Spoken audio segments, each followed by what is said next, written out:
आज हम बात कर रहे हैं जर्मन विंग्स फ्लाइट 9525 के इस खौफनाक हादसे की, उसके आखिरी लम्हात की और उन सिस्टम्स की खराबियों की जिनकी वजह से एक पायलट ने जानबूझकर अपना ही जहाज तबाह कर दिया। तो चलिए देखते हैं कि हुआ क्या था। 24 मार्च 2015 एक परवाज़ जो बिल्कुल मामूल के मुताबिक शुरू हुई, लेकिन सिर्फ 10 मिनट के अंदर अंदर एक ऐसे अलमिये में बदल गई जिसका किसी ने सोचा भी नहीं था। ये फ्लाइट बार्सिलोना से डिसल्डोर्फ जा रही थी और बिल्कुल एक आम फ्लाइट थी। इस पर हर तरह के लोग सवार थे जो अपने अपने घरों को वापस जा रहे थे। इस सुबह इस एयरबस A320 में कुल 150 लोग सवार थे, यानी 144 मुसाफिर और अमले के 6 अरकान। पूरी फ्लाइट भरी हुई थी। और उससे पता चलता है कि इस हादसे का इंसानी पहलू कितना भयानक था। ये सिर्फ 150 का अदद नहीं था। उनमें जर्मन हाई स्कूल के 16 तलबा और उनके 2 असातिज़ा थे, मशहूर ओपरा सिंगर्स थे, बिजनेसमैन, सयाह, पूरे खानदान, सब इस जहाज में थे। जब जहाज फ्रांस के ऊपर अपनी बुलंदी पर था तो कैप्टन ने एक बिल्कुल मामूली सा काम किया जो हर पायलट करता है। वो वॉशरूम जाने के लिए कॉकपिट से निकला, लेकिन इस मामूली से फैसले के जो नताइज निकले वो किसी के वहमो गुमान में भी नहीं थे। उन्होंने अपने 27 साला को पायलट एंड्रियास लुबर्ट्स के हवाले कंट्रोल्स किए और बाहर निकल गए। अब आते हैं इस तरफ जहां से इस पूरी कहानी का रुख ही बदल गया। जब तफ्तीशकारों को ब्लैक बॉक्सेस मिले तो कॉकपिट वॉइस रिकॉर्डर ने एक ऐसी हकीकत बयान की, एक ऐसी कहानी सुनाई जिसे सुनने के लिए शायद कोई तैयार ही नहीं था। तो सवाल यह है कि ब्लैक बॉक्स से आखिर पता क्या चला। देखें, डेटा में ना तो कोई मैकेनिकल फॉल्ट मिला, ना ही बाहर से किसी हाईजैकिंग का कोई इशारा, बल्कि जो सच सामने आया वो इन सब से कहीं ज्यादा परेशान कौन था। जब जहाज तेजी से नीचे आ रहा था तब को पायलट एंड्रियास लोबिट्स की तरफ से आने वाली वाहिद आवाज इसकी सांसों की थी, बिल्कुल पुरसुकून, कंट्रोल में। इससे साफ जाहिर था कि वो ना सिर्फ होश में था, बल्कि जो कुछ कर रहा था वो जानबूझकर अपने पूरे होशो हवास में कर रहा था। और उसी वक्त कॉकपिट के बाहर कैप्टन सडनहाइमर को एहसास हो गया था कि उन्हें लॉक कर दिया गया है। उन्होंने पहले तो दरवाज़ा खटखटाया, फिर जोर जोर से पीटना शुरू किया, यहाँ तक कि कुल्हाड़े जैसी किसी चीज से दरवाज़ा तोड़ने की पूरी कोशिश की। कैप्टन बाहर से चीखते रहे, एंड्रियास दरवाज़ा खोलो, लेकिन उनकी इन बेबसी भरी चीखों का जवाब अंदर से सिर्फ खामोशी थी और जहाज वो लगातार नीचे ज़मीन की तरफ जा रहा था।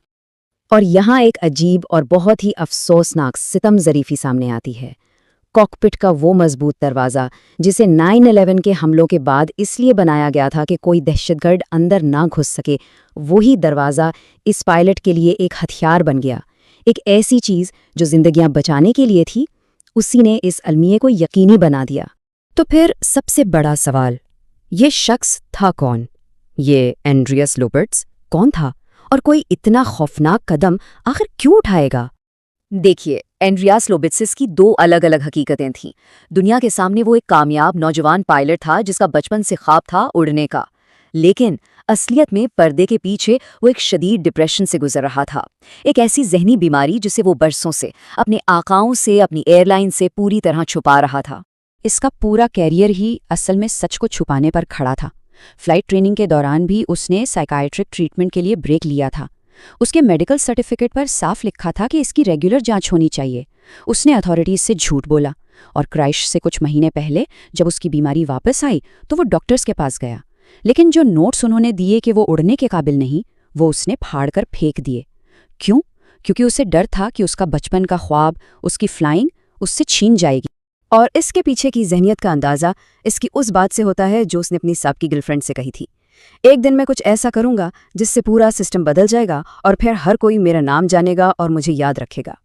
मतलब हादसे के बाद जब ये बात सामने आई तो इससे साफ पता चलता है कि उसके जहन में क्या चल रहा था। और ये कोई अचानक लिया गया फैसला नहीं था, ये सब सोची समझी प्लानिंग थी। सबूत ये बताते हैं कि उसने क्रैश से 4 दिन पहले इंटरनेट पर सर्च किया कि A320 का कॉकपिट डोर लॉक कैसे करते हैं। यहाँ तक कि 23 मार्च को, यानी हादसे से ठीक एक दिन पहले, बार्सिलोना जाते हुए उसने उसकी प्रैक्टिस भी की। जब कैप्टन कॉकपिट से बाहर था, उसने कुछ लम्हों के लिए ऑटो पायलट को 100 फुट पर सेट किया। ये एक रिहर्सल थी। लेकिन क्या इस अलमिये का जिम्मेदार सिर्फ एक शख्स है? शायद नहीं। यह हादसा सिर्फ एक पायलट की हरकत का नतीजा नहीं था। ये दरअसल पूरे सिस्टम की कई ऐसी खराबियों का नतीजा था जिनकी वजह से वो शख्स उस दिन उस कॉकपिट में बैठा ही था। तो सिस्टम कहाँ फेल हुआ? देखिए, कई जगह। पहली चीज़ तो थी मेडिकल प्राइवेसी। जर्मनी के कानून के मुताबिक डॉक्टर और मरीज की बात इतनी खुफिया होती है कि डॉक्टर्स एयरलाइन को लुबिट्स की संगीन हालत के बारे में बता ही नहीं सकते थे। दूसरा, रिपोर्टिंग का कोई सिस्टम ही नहीं था। लुबिट्स डॉक्टर से अनफिट टू फ्लाई का सर्टिफिकेट लेता और उसे फाड़ देता। एयरलाइन तक बात पहुंचती ही नहीं थी। और तीसरा, रेगुलेटरी अथॉरिटीज़। उन्होंने उसकी डिप्रेशन की हिस्ट्री और दरखास्त पर झूठ बोलने के बावजूद उसे दूसरा मौका दे दिया। तो ये सब खामियां थीं जिनका उसने फ़ायदा उठाया। अब जब इतना बड़ा हादसा हो जाए तो जाहिर है कुछ न कुछ बदलता ज़रूर है। इस क्रैश के बाद पूरी दुनिया की एविएशन इंडस्ट्री को होश आया और उन्हें फौरी और बड़े पैमाने पर ऐसी तब्दीलियां लानी पड़ीं ताकि ऐसा वाक़या फिर कभी ना हो। तो इस हादसे से सबक सीखकर क्या कुछ बदला गया? सबसे पहले 2 पर्सन कॉकपिट रूल लाया गया। मतलब अब किसी भी वक्त कॉकपिट में एक पायलट अकेला नहीं रह सकता। अगर एक बाहर जाएगा तो कैबिन क्रू का कोई मेंबर अंदर आएगा। दूसरा, पायलट्स की साइकोलॉजिकल स्क्रीनिंग को बहुत सख्त कर दिया गया। अब ये रेगुलर मेडिकल एग्जाम्स का हिस्सा है। फिर राजदारी के कानून बदले गए। अब डॉक्टर्स की जिम्मेदारी है कि अगर कोई पायलट अवामी हिफाजत के लिए खतरा है तो वो रिपोर्ट करें। और आखिर में एयरलाइंस ने सपोर्ट प्रोग्राम्स शुरू किए ताकि पायलट अपनी नौकरी खोने के डर के बगैर जहनी सेहत के लिए मदद ले सकें। तो इस एक अलमिये से कई अहम तब्दीलियां निकली। फ्लाइट 9525 का हादसा एक हमेशा रहने वाली दर्दनाक याद दहानी है। यह हमें बताता है कि कभी-कभी सबसे बड़ा खतरा बाहर से नहीं आता, जैसे दहशतगर्दी या टेक्निकल खराबी, बल्कि इस सिस्टम के अंदर से ही पैदा हो सकता है।